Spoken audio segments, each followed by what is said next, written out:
All right, please take your Bibles this evening and turn to Luke 22.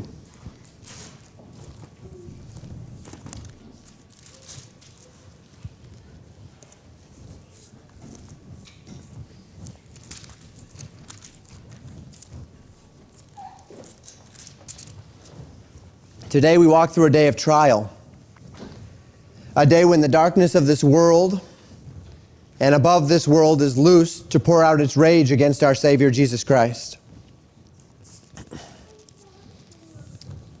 Over the next 2 weeks, we're going to observe two different reactions to the trials at hand. This week, I call the day of fear. Next week, I call the day of failure. This week, the day when Jesus is confronted, arrested. Next week, the aftermath, the reaction of the disciples. This week, the reaction of our Lord, who had been praying, preparing his heart, as we talked about last week in the Garden of Gethsemane, to drink the cup that the Lord had laid before him. Next week, we consider the disciples who, experiencing the same circumstances but not having prayed, not having prepared their heart, not having readied themselves as such, will find the temptation to bring about failure. Jesus did spend his last hours. He has spent his last hours, as we step into the text this evening, fervently praying, watching in prayer. He is spiritually prepared for the temptation that is to come. And we're going to, through this time, remind ourselves of some principles about the world that is around us and some reminders in light of that to help us along the way. We pick up in verse 47 this evening, where the Bible says this, "And while he," that would be Jesus, "yet spake, behold, a multitude, and he that was called Judas, one of the 12, went before them, and drew near unto Jesus to kiss him." Jesus is in the midst of speaking to his disciples, we recall from last week, about prayer and temptation. Watch and pray lest ye fall into temptation. When a multitude comes up to the Garden of Gethsemane, near or on the Mount of Olives, with this multitude was Judas Iscariot, called here one of the 12. At the head of the mob was one who was close to Jesus. We're going to talk in our application about this evening, that it is often those that are closest to us that can hurt us the most, because we are most vulnerable to them. It will not be, as we think about this idea, it's not intended to be a nihilistic idea, a pessimistic idea. Nihilism meaning that life has no meaning. It's not intended to be an idea where we say, because people are going to hurt you, you should just stay at arm's length or something. But we understand from life that if we live long enough, people that are close to us are going to fail, and we will receive pain from those who are around us, because people fail, because people disagree, because people are people. We'll talk more about that in a little bit. So Judas is at the head of this crowd, and he draws near to Jesus and he kisses him. This was a common greeting in the day and culture. It's common for many cultures around the world, but it was a greeting of intimacy and closeness. And of this kiss, Jesus responds in verse 48, "Judas, betrayest thou the Son of Man with a kiss?" We don't get much insight into this from the Luke passage, but Matthew gives us a little bit more clarity. In Matthew 26, verses 47 and 48, the Bible says this, "And while he yet spake, lo, Judas, one of the 12, came, and with him a great multitude with swords and staves from the chief priests and elders of the people. Now he that betrayed him gave him a sign, saying, Whomsoever I shall kiss, the same is he. Hold him fast." We find that this multitude was ready for a fight. They come with swords, they come with staves. This is a mob. A stave being a long, narrow piece of wood, suitable for fighting. And we find as well that this kiss Judas gave was exactly what Jesus said. It was the point of betrayal. It was the act of betraying Jesus into the hands of this mob. And it's interesting as we consider Jesus' warning here. He says that once he kissed him, they would know that this is him, that they should hold him fast. It would appear that the mob was expecting some sort of resistance here. So it is that Jesus is betrayed with a kiss, betrayed by one of those who was closest to him, and worse yet, betrayed through a sign of loyalty and affection. Verses 49 and 50. When they which were about him saw what would follow, they said unto him, Lord, shall we smite with the sword? And one of them smote the servant of the high priest and cut off his right ear. So upon the declaration of intent to take Jesus, the disciples, probably not Peter, because Peter's already busy chopping off someone's ear, and some of the other disciples perhaps said, Lord, is this the time to fight? Should we fight for you? Should we smite with the sword? Remember, they had two swords with them, right? And so should we bring out the sword? Should we get going here? Just before the time of prayer, back in verse 36, Jesus had exhorted them to take swords. They were thinking, undoubtedly at that time, prepare for a fight. That's not what Jesus was saying. Jesus was saying, you're going to be traveling, you're going to have families, you need to defend yourself. That sort of an idea. But they were thinking, it's time to fight for our king. It's time to fight for the kingdom. It was not only Judas, in other words, that had the impression that it was time to fight. Judas brings this mob out with swords and with staves. Judas says, hold him fast once I've identified him, once I've betrayed him, once I've given him over to you. And yet all of the disciples, it would seem, or at least the contingency of the disciples, Peter being first and foremost, did feel as though when it's time for Jesus to be taken, they'll take him over my dead body type idea. So this is not necessarily unfounded that Judas would have prepared the mob for a fight, because if the disciples who were clean, who were in Christ, had the idea that we're going to fight for the king, then certainly the one who was not a follower of Christ, who was with Christ but not of Christ, would be confused in that regard as well. So it is that we read, there we go, that one of them, and we know that this one is Peter. We don't know it from Luke, but we know it from John 18:10, that Simon Peter draws a sword, and that the man whose right ear was cut off was a servant of the priest whose name was Malchus. Peter cuts the right ear off of this man.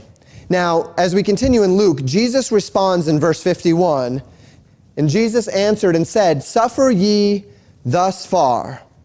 And he touched his right ear and healed him. Jesus looks at the group after them saying, Lord, should we smite with the sword? And Jesus says, no, suffer ye thus far. We know that Jesus was speaking to all of them because of this statement, suffer ye.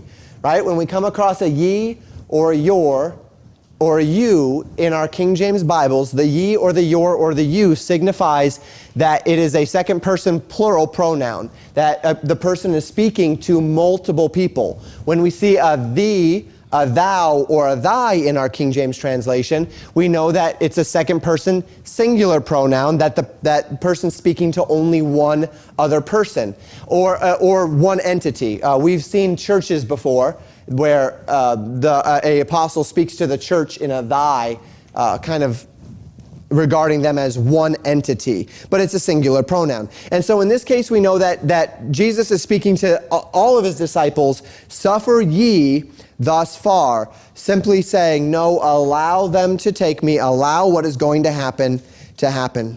Then the Bible says Jesus touched the man's ear and healed him. We find several other things about what Jesus said depending on the gospel that we go to. Again, I'll reference you to Matthew 26 this evening, where in verses 52 through 54 we read this. Then said Jesus unto him, this would be Peter, put up again thy sword. Notice now he's only speaking to Peter. We know that because he's saying thy, not your. Put up again thy sword into his place, for all they that take the sword shall perish with the sword. Thinkest thou that I cannot now pray to my Father, and he shall presently give me more than 12 legions of angels? But how then shall the scriptures be fulfilled, that thus it must be? The words are spoken directly to Peter, as we mentioned. Jesus tells Peter to put his sword away, that they that take the sword shall die by the sword.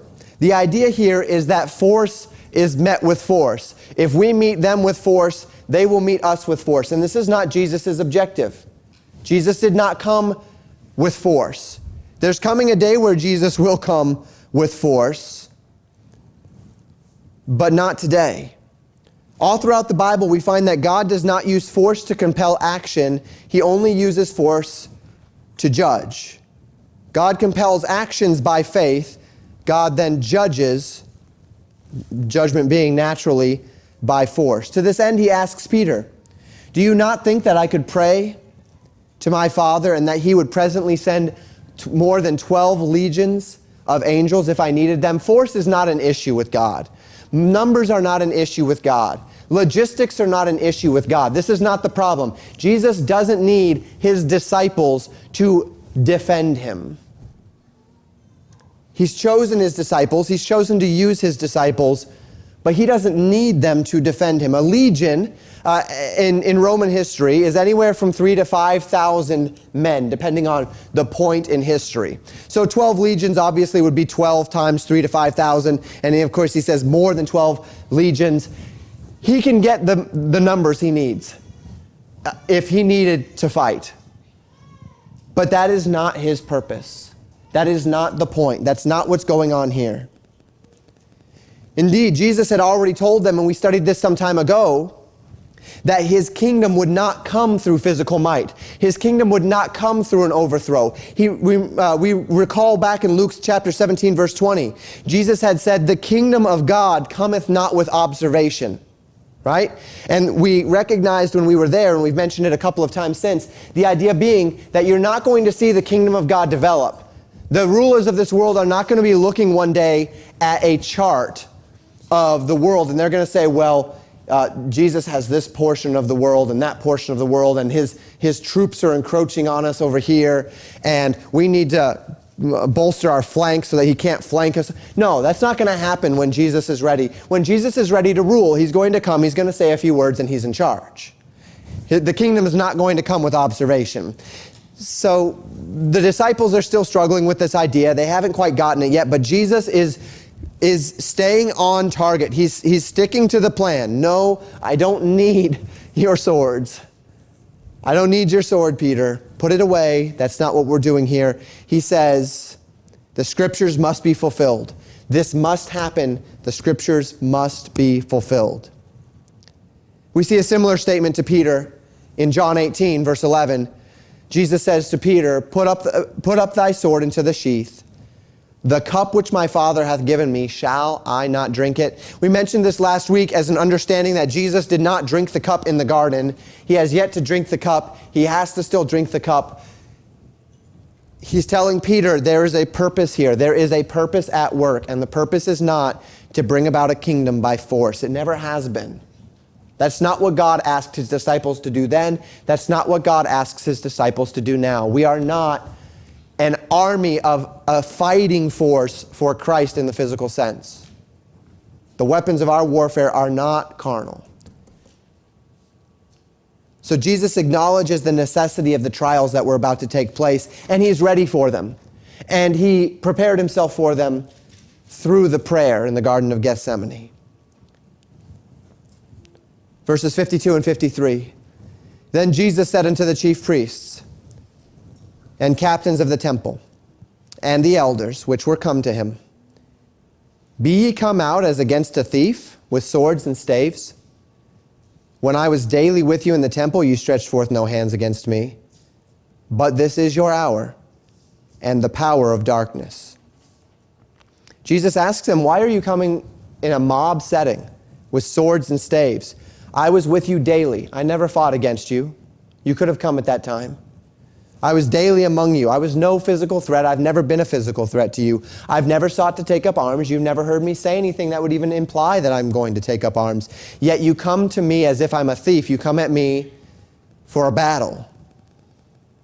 But Jesus says, it's understandable. It's your time. It's your hour. It's the hour of the power of darkness. It's the hour when the serpent will bruise the heel of the seed. So it must be that all must come to pass. And take note the authority with which Jesus is speaking here. The confidence that though these things are happening, nothing is out of control. It is as it needs to be. Thank God for this. Thank God for an example of Jesus who recognizes that even when things aren't going right, it doesn't mean that they're outside of God's control, because he's doing what God has asked him to do. I really love John's account of the authority of Jesus in this moment.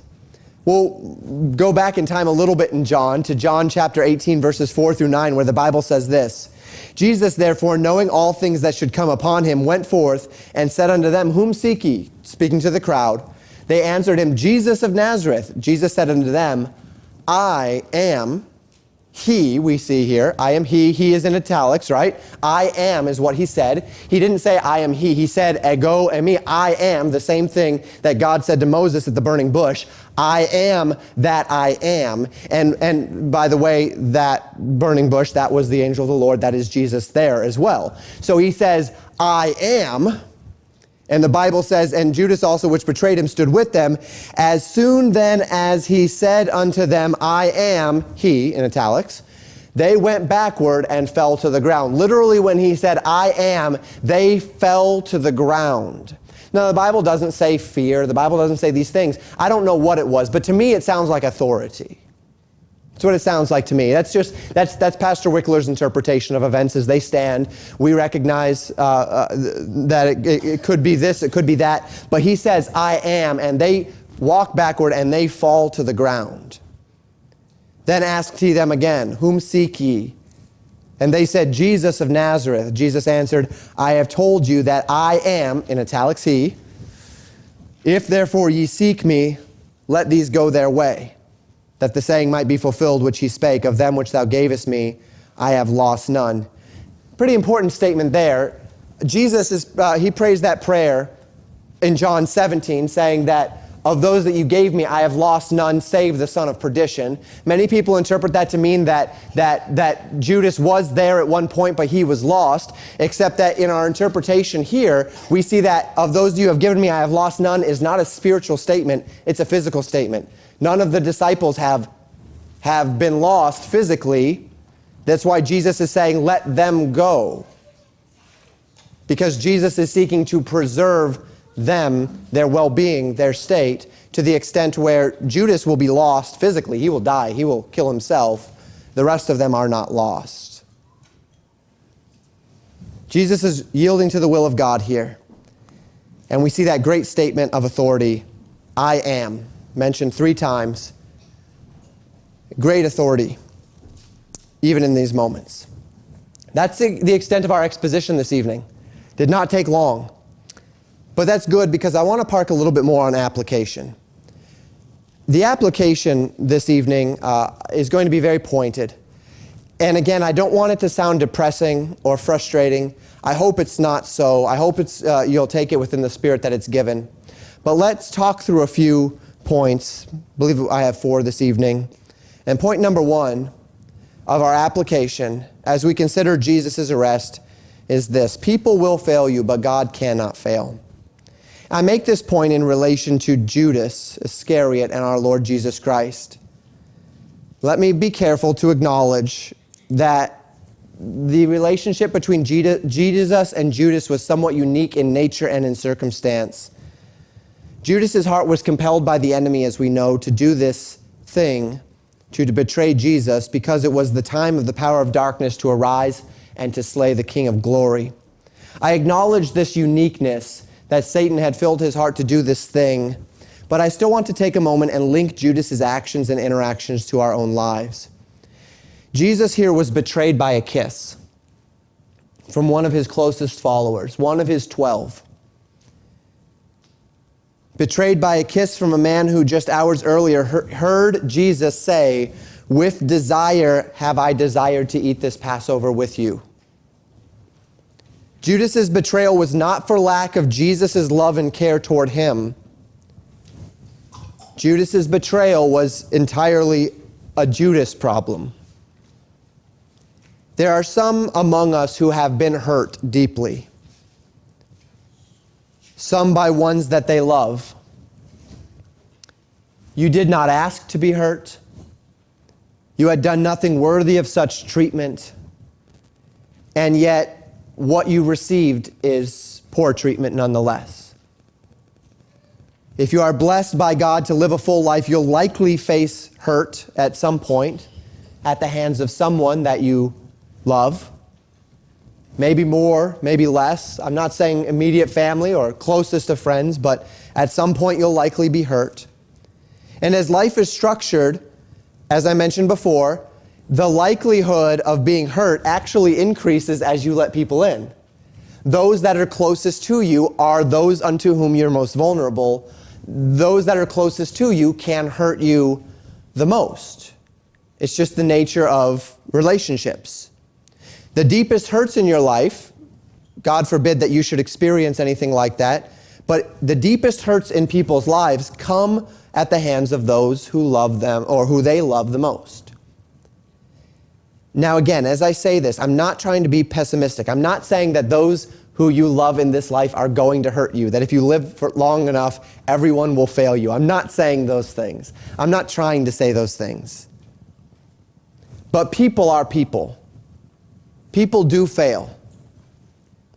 And there are plenty of examples, even among us, this smaller subset of our larger Legacy Baptist Church, who have experienced pain at the hands of those whom they've loved. For some, however, things are much worse than perhaps what any of us have experienced. For some, those that are actually closest to you have deeply hurt you, so that you can't even express the sorrow and the pain.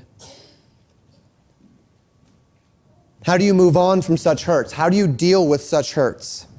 What do you do when those that are closest to you hurt you? David gives us good insight into this question in Psalm 20. He says this, to the chief musician, a psalm of David, "The Lord hear thee in the day of trouble. The name of the God of Jacob defend thee.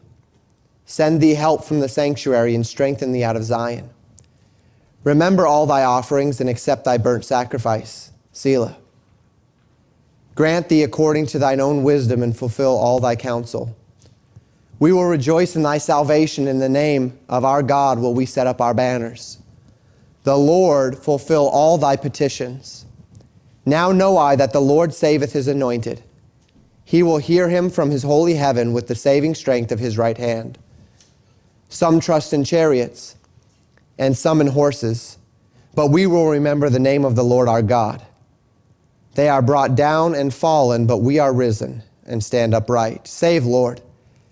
Let the King hear us when we call." If you trust in people, if your hope is in people, if your anchor is a person, if your happiness and your peace and your joy and your emotional center is anchored upon people or upon institutions, you have anchored your foundation upon something that can fail. If you trust in the institution of government, and that's your anchor, if you trust in the institution of the church, and that is your anchor, if your happiness and your peace and your joy and your emotional center is anchored upon an institution, even the family, those things can fail. And when I speak of these things, it's evident around us. I hope that you've never experienced those things in your own life. But you see people, perhaps a man, he has a good life. He has a wife and a family, and he has a job, and things are going fine, and he has his house, and he has his cars, and he has those things. But he's anchored to those things. His happiness and his joy and his peace are rooted in those things. And then there comes a point where something happens. His marriage fails. His job fails. His health fails. One of his children passes away. And the man breaks. He never recovers. He crumbles. His life derails and he's never the same. Many will say, well, he was one of the ones. He lost the lottery of life. No man could sustain in such a situation.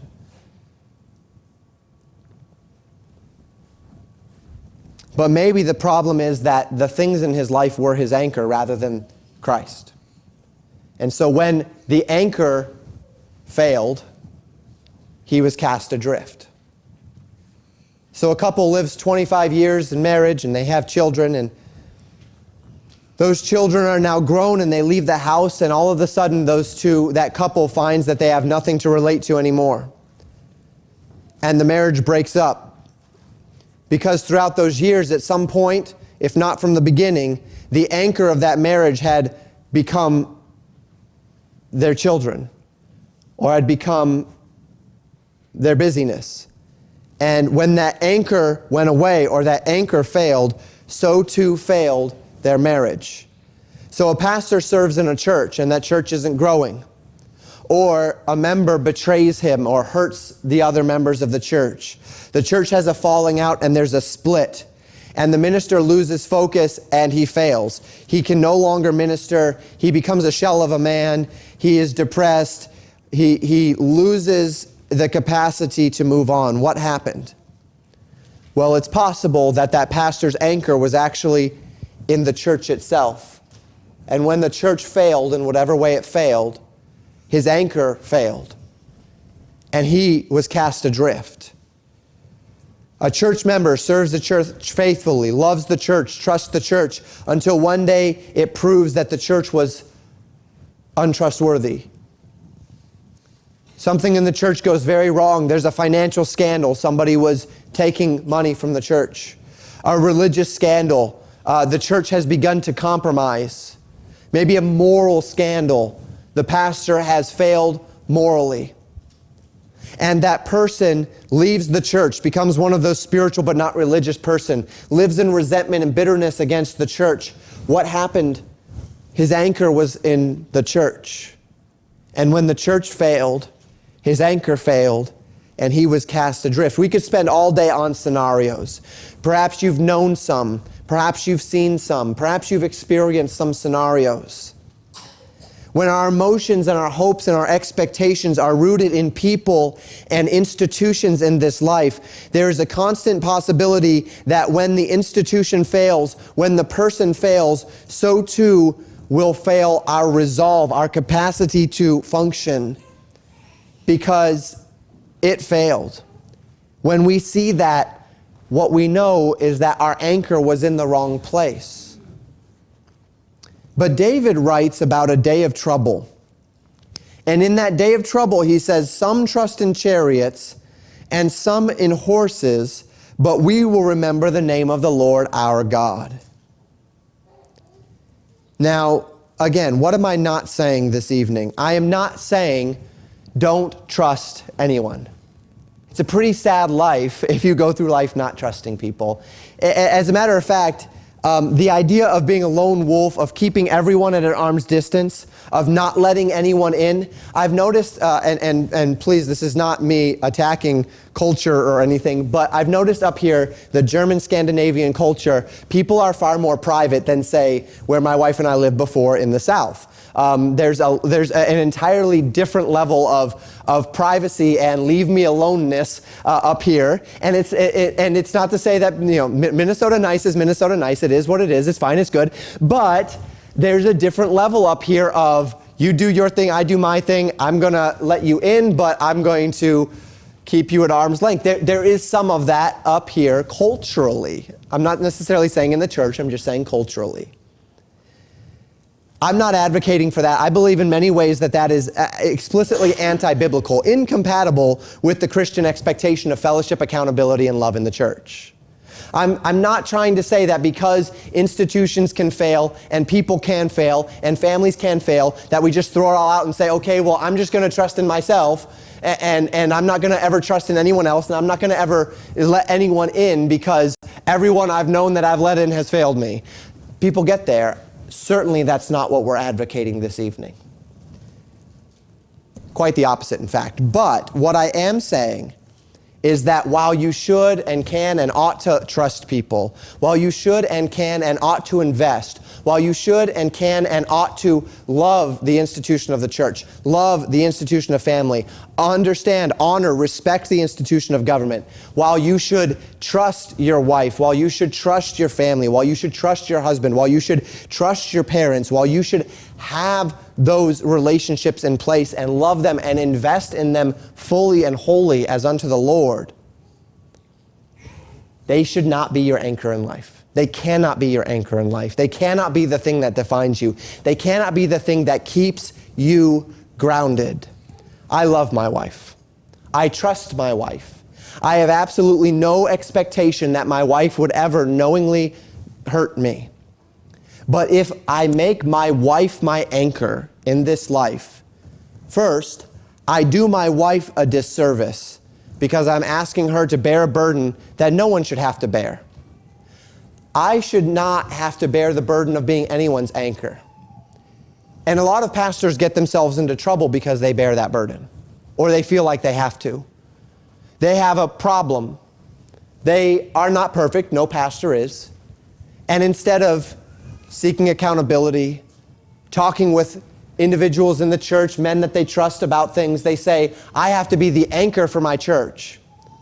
And they begin to live in hypocrisy, living something that they aren't in order to try to be something that they never should have to be, which is the actual anchor for other people's emotional stability. So that if you read about any time a pastor fails, any time a church fails, there is without fail collateral damage. Other people falter in their emotional, spiritual lives when pastors fail. It's natural, it's understandable. Pastors when they fail, churches when they fail, institutions when they fail, families when they fail, it alienates people. That is natural. But it's only natural because people place their anchors on things that can fail. Again, I'm not saying don't trust. I'm not saying don't love. I'm not saying don't invest. But I'm asking you, where are your anchors in this life? 2 Timothy 2, verse 13 tells us that God cannot deny himself. The point is this: if we anchor ourselves in God himself, if we anchor our hope in God, if we anchor our expectation in God, it does not mean that people can't hurt us, that people won't hurt us. It does not mean that people can't cause us sorrow and pain. It does not mean that people can't ruin our days or our years, that they can't tear us down. It does not mean that necessarily even that the pain is going to be lessened when someone does fail in our lives. But what it does mean is that their actions, their decisions, their interactions with me, whether it be a person or an institution, that when somebody does fail around me, when somebody does hurt me, when someone fails me, I won't fail. I won't be cast adrift, because while I love them and while they hurt me and while that will cause pain and sorrow and while it may mean many sleepless nights and it may mean many tears and it may mean an entire rethinking of my life and my position and where I am and what I'm doing and what it means for me, what it won't mean is I will not become adrift and aimless and without bearing, because my rock never left. My center never left. The things around me, the things I loved, the things I cherished, the things I enjoyed, the things that I invested in, those things might crumble, those things might fall, but my anchor holds, because my anchor is the one who cannot fail. No person or event in this life can cause your life to crumble if your life is not founded upon something that can crumble. If you've ever read the accounts of the believers who were in the Nazi concentration camps, or perhaps the Soviet gulags in the days of Soviet massacres, or even the Chinese death camps in the days of the Cultural Revolution, of the communist overthrow of Mao Zedong. You read of an enduring faith and a capacity to overcome. You read of missionaries and the things they endured on the mission field and the suffering they went through. and you ask the question, how is it that they could be in such despair and such suffering, and how they could endure? But the question actually has a very simple answer. It's not necessarily a simple concept to enact in our lives, but the answer itself is simple. It's because their rock was Christ. And no matter what they went through, no matter the circumstances, no matter whether it was their family even that betrayed them into the hands of evil people to be beaten and to be torn and to be bruised, their rock was Christ. And that never faltered. It cannot falter. So David writes in Psalm 56:11, "In God have I put my trust. I will not be afraid what man can do unto me." So David writes in Psalm 118:6, "The Lord is on my side. I will not fear. What can man do unto me?" What can man do unto you if God is on your side? It's about a mindset. And may I just say this? Sometimes we don't even know where all of these confidences lie until we're tested. Sometimes I don't know just how much I have invested in someone or I have placed my hope on someone until it crumbles underneath me. That's okay. That's because we are all so terribly human. And that's just the way it is. But if we can take an audit of our lives and as best we can, as best we know how, stand on the rock that is Christ, and then when things crumble underneath us, maybe we'll find out we weren't standing quite as much on Him as we thought, but God gives us the grace to flee to Him. That as the waters rise, we can climb the rock higher. But the best we know how, we must seek with all of our hearts to have our life rooted on the God that cannot fail. That's the point here. God cannot fail. If all of my expectation, all of my hope, all of my desire, all of my joy is rooted in God, God will not fail. God cannot fail you. He cannot fail you. My soul, wait thou only upon God, for my expectation is from Him. He only is my rock and my salvation, the psalmist wrote. Is that you this evening? I'm not desiring that you'll walk away from here a renewed pessimist, looking around and just waiting. Okay, when's my wife going to fail me? Okay, when's my husband going to fail me? Okay, when is my family going to crumble underneath me? Okay, when are things going to fall apart? No. But ready for the day where it could happen. Ready for the day when the institutions that you love and that you trust might fail. Ready for the day when the people you love and you trust might fail, not because they're evil implicitly, but because they're human. What is your anchor? Where is your anchor? Will it hold in the day of trial? Is it on the solid rock? Second point. Always remember, God doesn't need our help, but He does choose our service.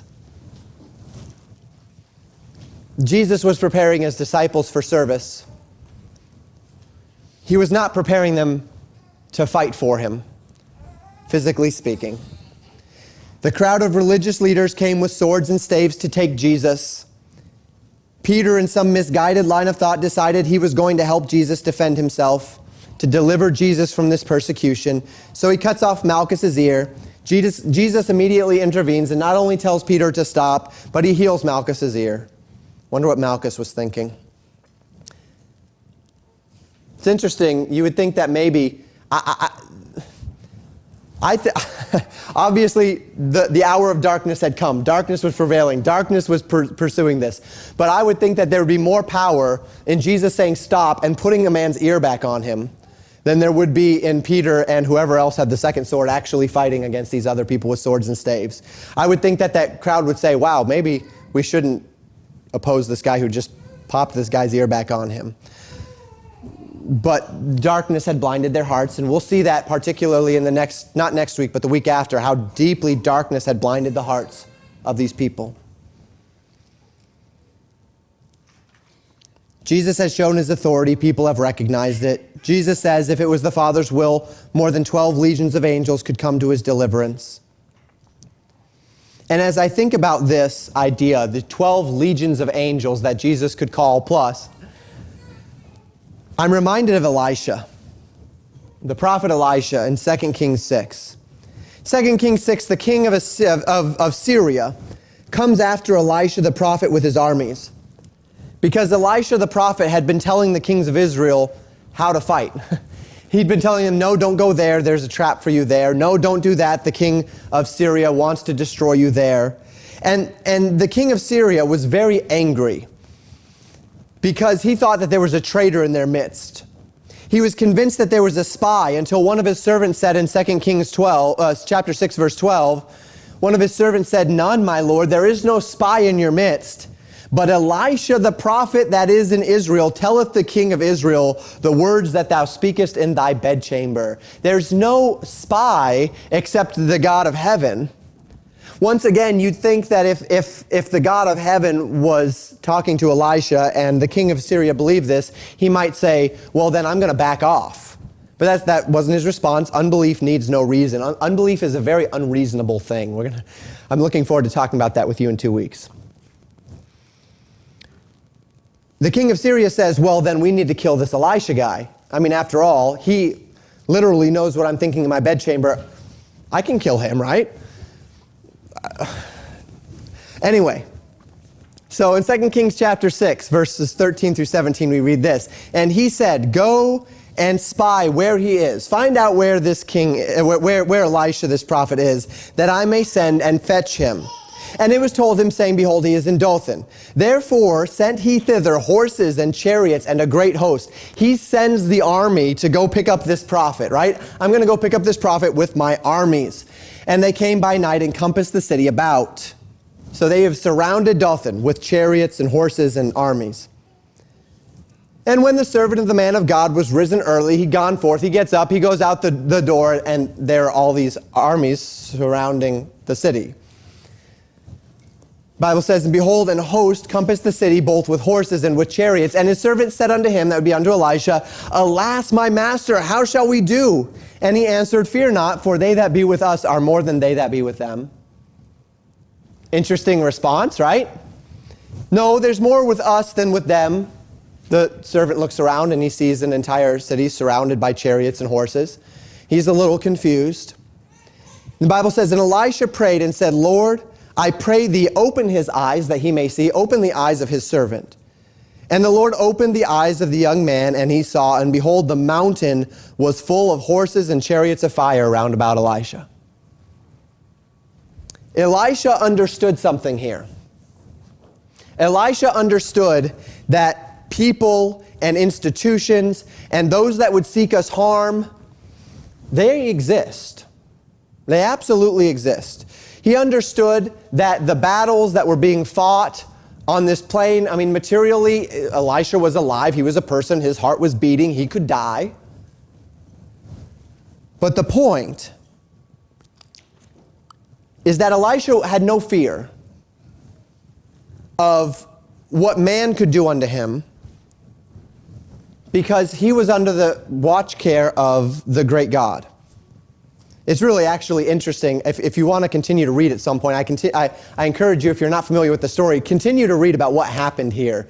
It's almost comical how this ends up playing out.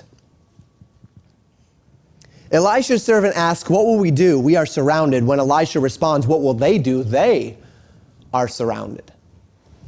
So often we Christians live as if God needs us.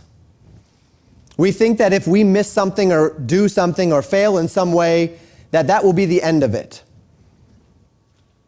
We live as if our jobs and our money, we live as if our jobs and our money is actually the thing that's providing for our families.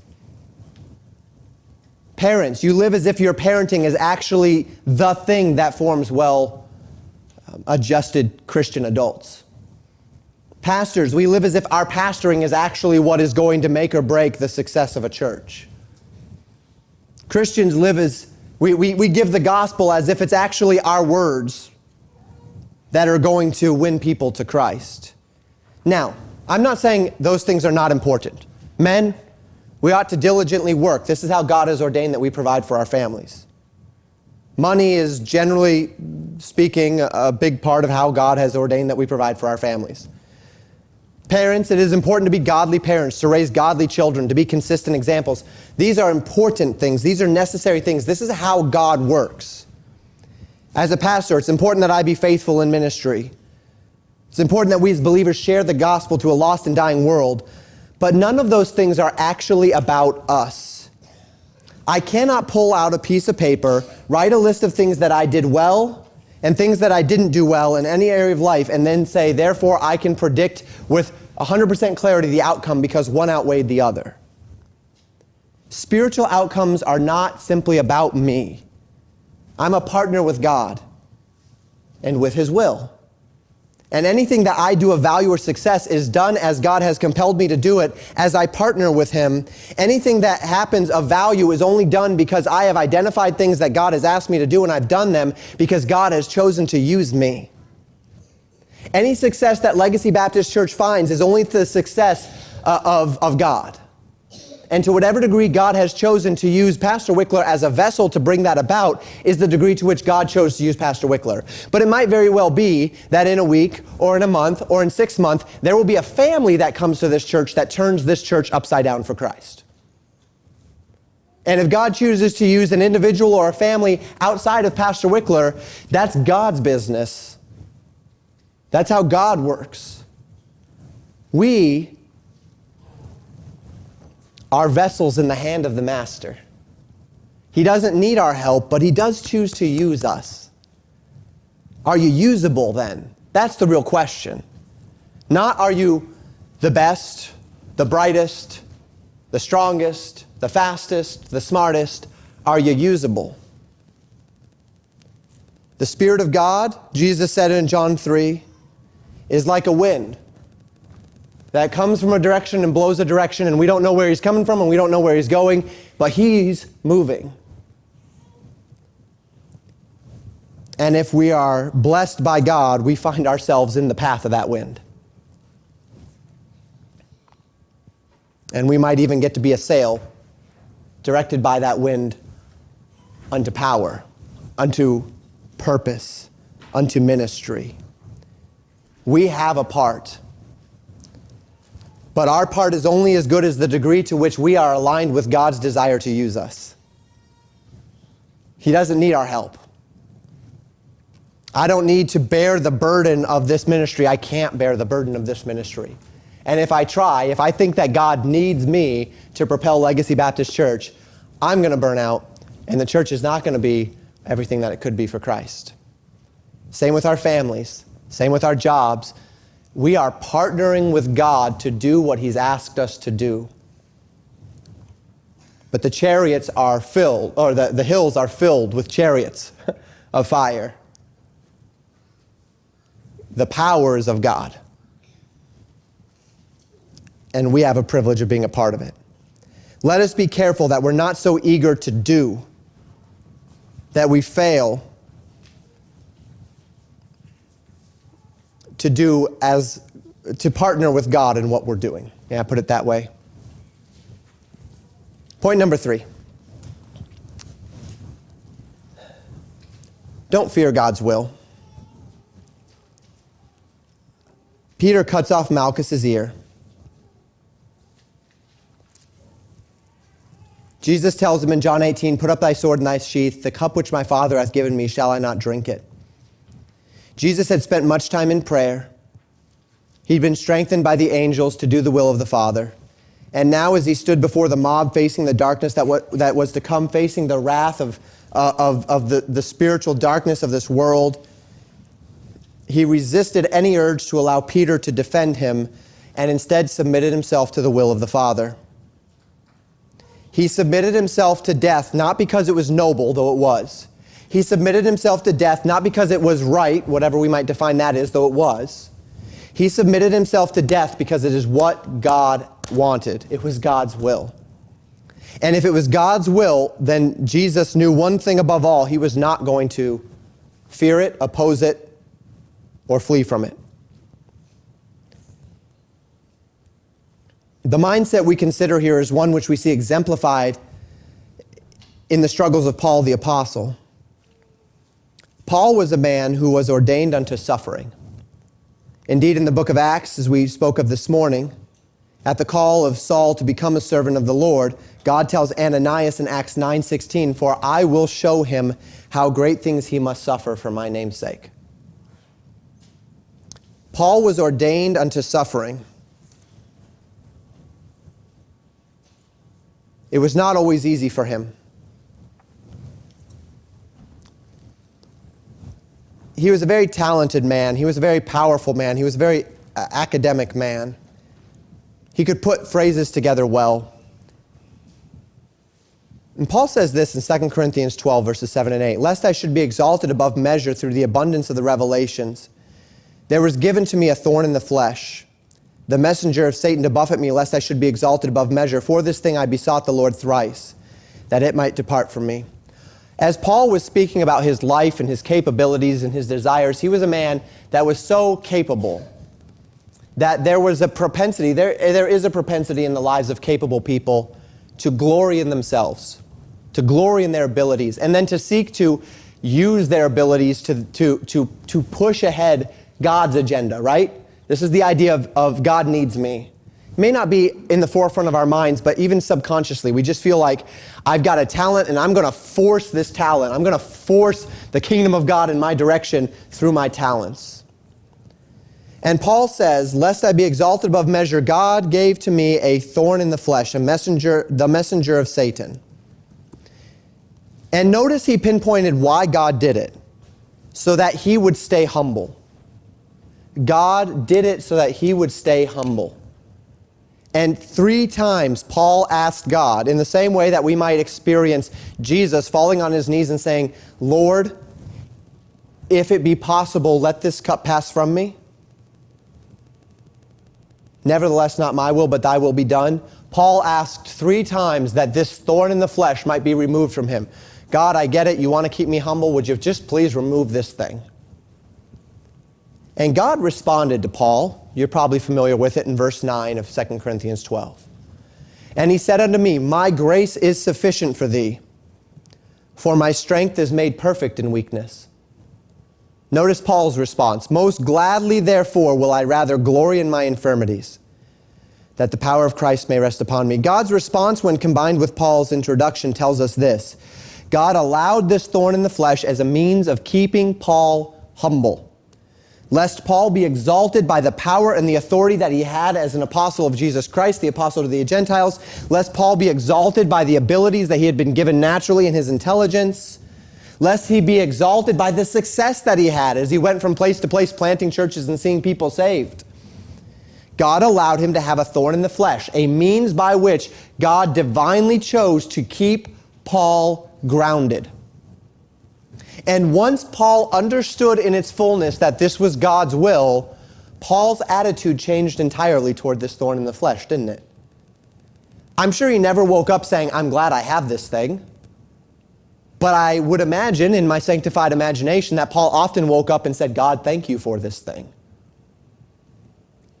Most gladly, therefore, Paul says, "I will rather glory in my infirmities, that the power of Christ may rest upon me." If it is the power of Christ or the thorn in the flesh, I'll take the power of Christ with the thorn in the flesh every day, any day. He did not fear what God had asked him to bear because he had confidence that it was God that asked him to bear it. Would to God that we would be the same. Would to God that when we are asked to bear whatever it is, if we know it is the will of the Lord, that we will not fear it, that we will not resent it, that we will not reject it, knowing that it is through God's will that God has his power worked out in me. Life may not be what you'd want it to be right now. Circumstances aren't what you had envisioned. Things are hard. You're tired. You're weary. Maybe someone's hurt you. Maybe it is that you just you wanted to be there and you're here and there's no way to get to there and you want to be there. But you're here and you know that this is where God wants you to be. It's just not where you want to be. Do you have the faith to trust God's will? Do you have the faith to trust that if God has you somewhere, then it's where it's best for you? Do you have the faith to pray and ask that, Lord, thy will be done, even if you know thy will be done is not your will be done? We should say with Paul, I will glory in the Lord's will as long as I have confidence that it is him that wants me there. If you can get there in your life, life will become not necessarily easier, but there will sure be a whole lot more joy along the way. Fourth and finally, we're going to talk about this more in a couple of weeks. In a culture of lies, truth is violence. Jesus stood across from a mob that was ready to fight him, and he said, was I not with you in the temple? I'm no physical threat to you. He had incited no violence. He had preached no insurrection, but they came about against him as if he was a dangerous enemy. Paul once asked the believers in Galatia, in Galatians chapter 4, verse 6, am I therefore become your enemy because I tell you the truth? Jesus taught in John 15, verse 19, if you were of the world would love his own, but because ye are not of the world, but I have chosen you out of the world, therefore the world hateth you. Verse 22, if I had not come and spoken unto them, they had not had sin, but now they have no cloak for their sin. Verse 25, but this cometh to pass, that the word might be fulfilled that is written in their law, they hated me without a cause. Jesus warned that the unbelieving world will hate you for a very specific reason, because you're not one of them. Because you're not one of them. They hated Jesus because of his words, because of his ideas, because of his righteous actions, not because he was a violent man, not because he was an evil man. They hated Jesus without cause. Jesus tells us that such is the legacy of the world in which we live. It is a world willing to tolerate almost anything and everything except truth. We see examples of this going all the way back to Cain and Abel. In 1 John chapter 3, verses 11 and 12, verses 11 through 13, the Bible says this, for this is the message ye have heard from the beginning, that we should love one another, not as Cain, who was of that wicked one, and slew his brother. And wherefore slew he his brother? Because his own works were evil and his brother's righteous. Marvel not, my brethren, if the world hate you. Cain killed Abel, not because Abel had done wrong, but because Cain had done wrong and Abel had not. Cain killed Abel because Abel's works were righteous and Cain's works were evil. To this end, John says, don't be surprised when the world hates you for doing right. It's not for the evil that you do, it's for the good that you do that they call you evil. Your good works make the world feel guilty. And so they interpret the truth that you're preaching and the truth that you're living as violence against them. And they will. And they already are. We live in a time where this is a reality. Europe, if you've been following geopolitical events, Europe is culturally devastated right now. They are in a great deal of trouble. It's not just Europe, though. If you read about colleges all around this nation, young people are being taught that offensive speech is the same as physical violence, and that offensive speech ought to be met with physical violence as resistance. Lest we roll our eyes and think, well, those kids will one day grow up and realize that the world doesn't revolve around them. Europe teaches us that this is not the case. A couple of weeks ago, the Scotland police posted this on their Twitter page. I don't know if you can read that. It says, disability, race, ethnicity, religion, belief, sexual orientation, transgender identity. These are all protected characteristics against hate crime. Targeting anyone because you think they are different to you is a crime. Be greater than a hater and fight hate crime. To say that a boy who thinks he is a girl is actually a boy is considered hate speech in Scotland, and you can be arrested for it. And the police are warning people that if you do it, they are looking for you. If you say something on social media, they are looking for you. They will track you down. They've been threatening it for a couple of weeks now, regularly on social media. To say that sodomy is sin without any statement against a particular sodomite is hate speech. In the Western world, in Scotland right now. In 2013, the Supreme Court in Canada upheld a conviction of a man who was passing around flyers that quoted the Bible and simply quoted what the Bible said about sodomy. They ruled that this action portrays sodomites as a menace that could threaten their safety and well-being. Therefore, this man had every right to be arrested, because his words could make somebody think that this person is doing something that they don't like, and they could then possibly engage in violence against the sodomite. So therefore, we need to arrest the man that might incite the person to incite violence against the sodomite. This is not very far off. All of those young people in universities around this country being convinced that offensive speech is hate speech are the next generation of cultural and political leaders in this country. To this end, the warnings of John 15 and 1 John 3 become very real to us. That there's coming a day where the mobs will surround those that speak the truth. They will come with their swords and their staves, because they will interpret the truth as violence. In a culture of lies, truth will be understood as violence, as insurrection. Those who speak truth, those who live truth, will be met with violence and anger. Now, of course, this is all barring a revival, which can always happen. Praise God for that. I'm not trying... It sounds like a hopeless message. It's not supposed to be this evening. What are we called to do in a culture of lies that meets truth with violence? 1 Peter 2 gives us the answer. I'd encourage you to study the passage more. We will talk about it more again in 2 weeks. 1 Peter 2 says this, verses 13 through 15. Submit yourselves to every ordinance of man for the Lord's sake, whether it be to the king as supreme, or unto governors as unto them that are sent by him for the punishment of evildoers and for the praise of them that do well. For so is the will of God, that with well-doing ye may put to silence the ignorance of foolish men. Verse 19, for this is thankworthy, if a man for conscience toward God endure grief, suffering wrongfully. For what glory is it if, when ye be buffeted for your faults, ye shall take it patiently? But if, when ye do well and suffer for it, ye take it patiently, this is acceptable with God. For even hereunto were ye called, because Christ also suffered for us, leaving us an example that ye should follow in his steps, who did no sin, neither was guile found in his mouth, who when he was reviled, reviled not again. When he suffered, he threatened not, but committed himself to him that judgeth righteously. Who his own self bare our sins in his own body on the tree, that we, being dead to sins, should live unto righteousness, by whose stripes ye were healed. For ye were as sheep going astray, but are now returned unto the shepherd and bishop of your souls. Peter appeals to the very night which we study today in order to tell us how we should act in the midst of persecution. That we are called by God in the presence of human authorities to always do well. That when they would cause us to suffer for that well-doing, we don't fight back. We do not revile those who would revile us. We endure the grief. This is the will of God concerning you.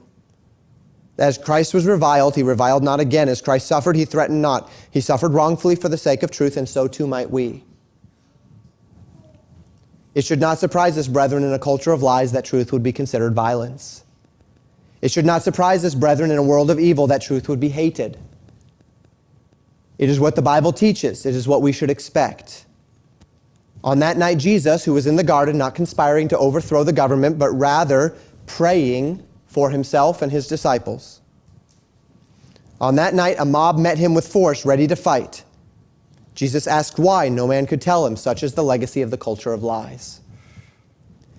These are all quite connected this evening, though each point in and of itself is distinct. Because as we think of the failing of people and God not needing our help and not fearing God's will and recognizing how culture goes, they all interplay one with another. If you're trusting God's will, and if that's where your anchor rests, then you will never be overborne with the burden of God's will, because you know that where God leads, he provides. You know that the chariots of fire surround you. If you're trusting God's will and you're anchored on that, then though people might fail and institutions might fail, God forbid they would, but when you are hurt, it's not going to cast you adrift, because you know the God that is your anchor. If your anchor is firm, you do not fear God's will, you're trusting and living in God's will, then on the day where the truth that we proclaim becomes violence against a culture of lies, we can stand firm because we know where our hope rests. May God help us to learn from these principles in that day of fear, trusting that as Christ did, so too can we in this world.